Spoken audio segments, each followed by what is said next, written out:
सचिन का मोबाइल बना सबूत। दिलीप का वीडियो वायरल हुआ। रोशनी की चाल ने मचाया बवाल, उड़ने की आशा में असली तूफान। तो कहानी की शुरुआत होती है एक गहरी चिंता से भरे पल से, जब सचिन और अन्या पार्टी हॉल से लौट रहे होते हैं। सचिन का चेहरा चिंता और गुस्से से भरा होता है, क्योंकि उसका कीमती मोबाइल फोन अब तक नहीं मिला होता। वह अन्या से अपनी नाराजगी जताता है कि इतने बड़े हॉल में किसी ने उसका फोन उठाकर गायब कर दिया और वहां का मैनेजमेंट सिर्फ टालमटोल कर रहा है। अन्या उसे बार बार समझाता है कि घबराने की जरूरत नहीं है, फोन मिल जाएगा। लेकिन सचिन की बेचैनी रुकने का नाम नहीं ले रही। वो बताता है कि उस फोन में सिर्फ उसके क्लाइंट्स के नंबर और सवारी की डिटेल्स नहीं, बल्कि एक ऐसा वीडियो है जो दिलीप की चोरी का सबूत है। यही वीडियो अब उसकी सबसे बड़ी चिंता बन चुका है। सचिन खुद को कोसने लगता है कि उसे उस पार्टी में जाना ही नहीं चाहिए था। तेजस की मदद करना उसकी सबसे बड़ी गलती थी।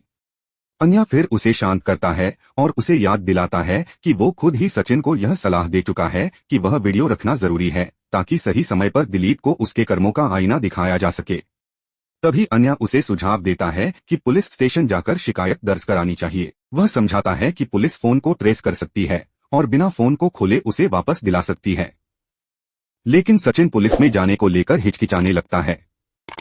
उसे डर है कि कहीं कोई नई मुसीबत न खड़ी हो जाए। अन्या उसे भरोसा दिलाता है कि कुछ गलत नहीं होगा और यह ही सबसे सही तरीका है। दूसरी ओर कहानी में तेजस और रोशनी का ट्रैक सामने आता है। तेजस बेहद उत्साहित नजर आता है और रोशनी से अपने सपनों की बात करता है। वह बताता है कि एक रात में उसकी जिंदगी पूरी तरह बदल गई है। अब वही लोग जो उसे अनदेखा करते थे, उसके सामने हाथ जोड़कर खड़े हो जाते हैं। वो दावा करता है कि जल्द ही वह सबसे बड़ा बिजनेसमैन बन जाएगा। इसके बाद वह रोशनी से कहता है कि उसे संतोषी जी को एयरपोर्ट छोड़ने जाना है, इसलिए रोशनी को उसका शोरूम संभालना चाहिए। लेकिन रोशनी साफ साफ मना कर देती है, क्योंकि उसका दिन पहले से ही बिजी है और उसकी एक मीटिंग पहले से तय है। तेजस नाराज होकर कहता है कि वह अब एक बड़े बिजनेसमैन की पत्नी है, उसे शोरूम जैसे बड़े बिजनेस को अहमियत देनी चाहिए। इस पर रोशनी उसे झटपट जवाब देती है कि उसका पार्लर पहले से चल रहा है और कम से कम वहां उसे इज्जत तो मिलती है। वो तेजस को समझा देती है कि बिजनेस कैसे करना है, यह उसे किसी से सीखने की जरूरत नहीं है। तेजस थोड़ी देर बाद अपने लहजे में नरमी लाते हुए फिर से रोशनी को मनाने की कोशिश करता है। वह मुस्कुराते हुए कहता है कि रोशनी उसकी लकी चार्म है और उसकी आज की मीटिंग में उसे गुड लक चाहिए। इस पर रोशनी का चेहरा भी थोड़ा नरम हो जाता है और वह तेजस को शुभकामनाएं देती है। तेजस संतुष्ट होकर मुस्कुराता है और मीटिंग के लिए निकल जाता है। फिर कहानी कट होती है पुलिस स्टेशन की ओर, जहां सचिन शिकायत दर्ज करवाने पहुंचता है। वह घबराया हुआ हवलदार से कहता है कि उसका फोन चोरी हो गया है और रिपोर्ट दर्ज करानी है। हवलदार पहले फोन की कीमत पूछता है और फिर तंज कसता है कि इससे महंगे फोन तो आजकल बच्चों के पास होते हैं। सचिन विनम्रता से कहता है कि वह एक ड्राइवर है और उसी फोन पर उसका सारा काम चलता है। वो हाथ जोड़कर हवलदार से रिक्वेस्ट करता है, तो हवलदार उसे नाम, पता और नंबर रजिस्टर में लिखने को कहता है। लेकिन जब सचिन बार बार कहता है कि उसे फोन आज ही चाहिए, तो हवलदार चिढ़कर कहता है कि पुलिस के पास और भी काम है। तनाव बढ़ता है, लेकिन तभी अन्या बीच में आकर माहौल को संभालता है। वो हवलदार से शांति से बात करता है और कहता है कि सचिन टेंशन में है, इसलिए ऐसी जिद कर रहा है। दूसरी तरफ रोशनी चिट्टी से मिलने उसके अड्डे पर पहुंचती है। चिट्टी उसे शक की नजर से देखता है और पूछता है कि वह कहीं खाली हाथ तो नहीं आई। इस पर रोशनी ठंडे स्वर में कहती है कि उसके पास सचिन का मोबाइल है। यह सुनकर चिट्टी खुश हो जाता है और तुरंत वीडियो की मांग करता है। लेकिन रोशनी शर्त रखती है, पहले काम फिर दाम। वह कहती है कि पिछली बार भरोसा करके गलती की थी, इस बार ऐसा नहीं होगा। चिट्टी कहता है कि उसे पीए वाला मामला याद है और वह उसका काम कर देगा। रोशनी कहती है कि पीए को जेल चिट्टी ने नहीं बल्कि सचिन ने भिजवाया था और अब वह कोई भी गलती दोबारा नहीं करेगी। वह साफ कर देती है कि अगर उसका काम पहले नहीं हुआ तो वीडियो भी नहीं मिलेगा। चिट्टी को मजबूर होकर मानना पड़ता है और वह पीए दिनेश का पता मांगता है। रोशनी उसे तुरंत मैसेज करती है और फिर चिट्टी अपने गुंडों को भेजता है। फिर सीन कट होता है जहां अन्या और सचिन सड़क पर होते हैं और अन्या को कई कॉल्स आने लगते हैं। वो कहता है कि अब सचिन को सवारी उठानी चाहिए, लेकिन सचिन कहता है कि बिना फोन के वह कुछ भी नहीं कर सकता। अन्या उसे समझाता है कि जिंदगी फोन के बिना भी चलती है और शायद किस्मत यही चाहती है कि वह अपने काम पर ध्यान दे। लेकिन सचिन की चिंता वीडियो को लेकर ही बनी रहती है। अन्या उसे फिर से भरोसा दिलाता है कि अगर वह डरेगा तो सायली को शक हो जाएगा, इसलिए नॉर्मल रहना जरूरी है। आखिरकार सचिन मान जाता है और कहता है कि वह काम पर जाएगा, लेकिन अन्या पुलिस के टच में रहकर फोन का पता लगाता रहेगा। अन्या वादा करता है कि वह सब संभाल लेगा। फिर कहानी लौटती है चिट्टी के अड्डे पर, जहां रोशनी अब भी इंतजार कर रही है। वह पूछती है कि उसके लोग अब तक क्यों नहीं आए। चिट्टी कहता है कि आदमी उठाना आसान नहीं होता। तभी उसके गुंडे पिए दिनेश को आंखों पर पट्टी बांधकर लाते हैं। चिट्टी रोशनी को छुपने का इशारा करता है और दिनेश से मजाक करता है कि उसे शादी के लिए लाया गया है। दिनेश हैरान हो जाता है, लेकिन चिट्टी कहता है कि यहाँ की शादी अलग तरीके की होती है। इसके बाद वह अपने आदमियों को आदेश देता है कि दिनेश की अच्छी मेजबानी की जाए। माहौल अचानक डरावना हो जाता है। फिर रोशनी बाहर निकलती है और चिट्टी से कहती है कि अब दिनेश को सबक सिखाया जाए। चिट्टी उसे समझाता है कि पहले उसे भूख और डर से तोड़ा जाएगा और फिर उसकी जिंदगी से हमेशा के लिए हटा दिया जाएगा। रोशनी यह सुनकर खुश हो जाती है और अपने बैग से सचिन का मोबाइल निकालकर वीडियो चिट्टी को भेज देती है। कहानी अब एक ऐसे मोड़ पर आ पहुंची है जहां सचिन की चिंता हकीकत बन सकती है और रोशनी अपने इरादों में कामयाब होती नजर आती है। वीडियो देखकर चिट्टी की आंखों में चमक आ जाती है। उसे लगता है जैसे उसकी मुट्ठी में अब सायली की किस्मत बंद हो गई हो। वह बेहद खुश होकर रोशनी से कहता है कि अब उसके पास सायली की जिंदगी को तबाह करने का हथियार है। फिर वह आगे रोशनी को भरोसा दिलाता है कि दिनेश अब कभी भी उसकी राह का रोड़ा नहीं बनेगा, क्योंकि उसे ऐसी जगह पार्सल की तरह भेजा जाएगा जहां से लौटना तो दूर खुद को भी पहचानना मुश्किल होगा। उधर घर पर सचिन लौटता है। सायली फौरन पूछती है कि क्या फोन मिल गया, लेकिन सचिन मायूस होकर कहता है कि नहीं।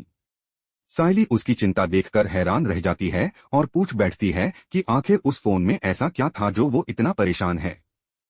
सचिन बताता है कि उसमें उसके सारे कस्टमर और बुकिंग्स के नंबर थे और अगर फोन का गलत इस्तेमाल हुआ तो मुसीबत खड़ी हो सकती है।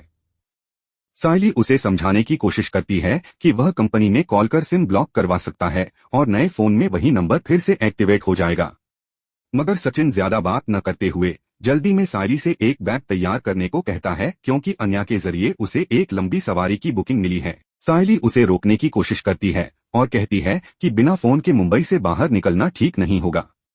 वह चाहती है कि सचिन उसका फोन ले जाए, लेकिन सचिन मना कर देता है।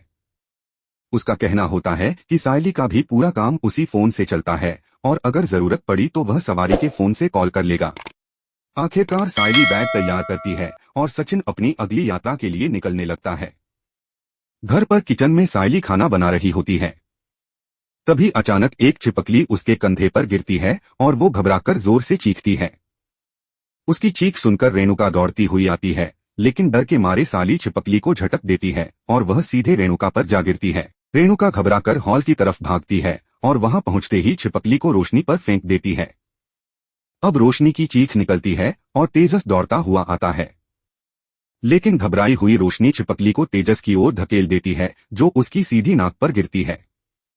तेजस पूरे घर में चीखते हुए दौड़ता है और फिर रोशनी उसे धक्का देकर छिपकली को दीवार की ओर उड़ा देती है। उसके बाद सबका हंसते हंसते बुरा हाल हो जाता है, लेकिन रेणुका गुस्से से लाल हो जाती है। वो सायली पर आरोप लगाती है कि उसने जानबूझकर छिपकली गिराई है। सायली हैरानी और मासूमियत के साथ सफाई देती है कि वह तो सिर्फ खुद को बचा रही थी और गलती से छिपकली रेणुका पर जा गिरी, लेकिन रेणुका उसकी बात मानने से इनकार करती है और कहती है कि ये सब अपशगुन है।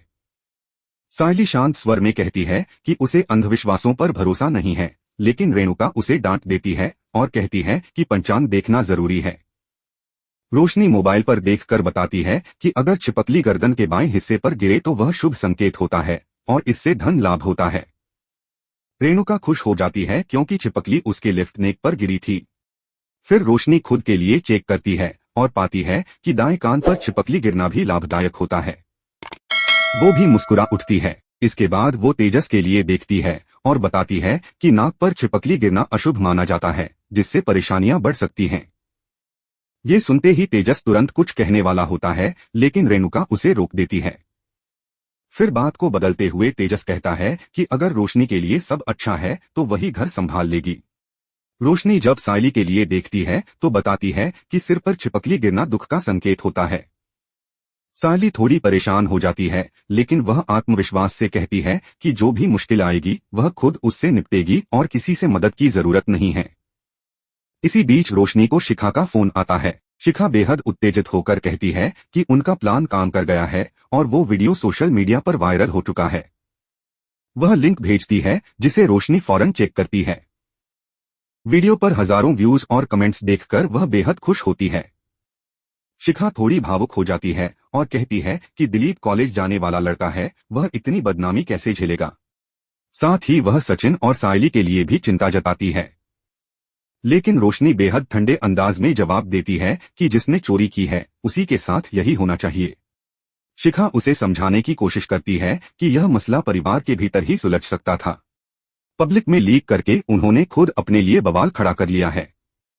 मगर रोशनी साफ कहती है कि उसके लिए सबसे जरूरी बात यह है कि काकू को वीडियो दिखे और सचिन सायली को घर से निकाला जाए। शिखा हैरान होकर पूछती है कि ऐसा क्यों, उन्होंने क्या बिगाड़ा है।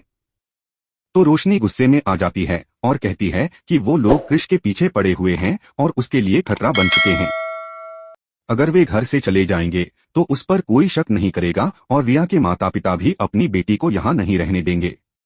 आखिर में घर सिर्फ तेजस और रोशनी का ही रहेगा बिना किसी रोक टोक के। शिखा यह सब सुनकर स्तब्ध रह जाती है और कहती है कि रोशनी पूरे परिवार को तोड़ रही है। लेकिन रोशनी आत्मकेंद्रित होकर जवाब देती है कि अगर ऐसा करने से उसकी जिंदगी सुरक्षित होती है तो वह यही करेगी। जब शिखा पूछती है कि क्या काकू ने वो वीडियो देख लिया है तो रोशनी कहती है कि अभी नहीं, लेकिन जिस तरह से वायरल हो रहा है बहुत जल्द सबके पास पहुंच जाएगा। इस बीच सायली मार्केट में होती है और दिलीप से फोन पर बात करती है। वह सचिन के लिए नया फोन खरीदने का प्लान बनाती है और दिलीप को साथ चलने के लिए कहती है। दिलीप मान जाता है और तय करते हैं कि वे पास की दुकान में मिलेंगे। वहीं दूसरी ओर सचिन एक ढाबे पर रुकता है और अपने दोस्त के फोन से सायली को कॉल करता है। दोनों की बातचीत उनके रिश्ते की गहराई को दर्शाती है। बातचीत के दौरान सचिन को अचानक याद आता है कि उसने अपना फोन आखिरी बार कोट की जेब में रखा था। सायली बताती है कि उसने 2 बार चेक किया था, वहां कुछ नहीं था। सचिन इस बात पर अड़ा रहता है कि उसका फोन वहीं से गायब हुआ है, क्योंकि वह चाहे नशे में हो या न हो अपनी चीजें कभी नहीं भूलता। सायली समझ नहीं पाती कि आखिर कोई उसका फोन क्यों चुराएगा। लेकिन सचिन बेचैन होकर कहता है कि उसका फोन चोरी किया गया है बस। वह वीडियो की अहमियत को नहीं बताता, लेकिन उसका डर और गुस्सा सायली को साफ नजर आता है। सायली उसे दिलासा देती है कि नया फोन आ जाएगा, लेकिन सचिन कहता है कि ये सिर्फ फोन का मामला नहीं है, उसमें उसकी पूरी दुनिया बंद है। ग्राहक, लोकेशंस, डिटेल्स और वो वीडियो। दोनों बातचीत खत्म करते हैं और सायली अपने आप को समझाती है कि सचिन सही कह रहा है, उसे अब सचिन को कोई सरप्राइज देना चाहिए। वो तय करती है कि आज ही उसके लिए नया फोन खरीदेगी, क्योंकि सचिन खुद पर खर्च करना नहीं जानता। उधर सचिन सोच में डूबा होता है और उसे लगने लगता है कि जरूर कुछ अनहोनी होने वाली है। लेकिन वह खुद से वादा करता है कि चाहे कुछ भी हो जाए वह सायली को किसी भी मुसीबत में नहीं पड़ने देगा। उसके लिए उसे सबसे पहले अपना खोया हुआ फोन वापस पाना है।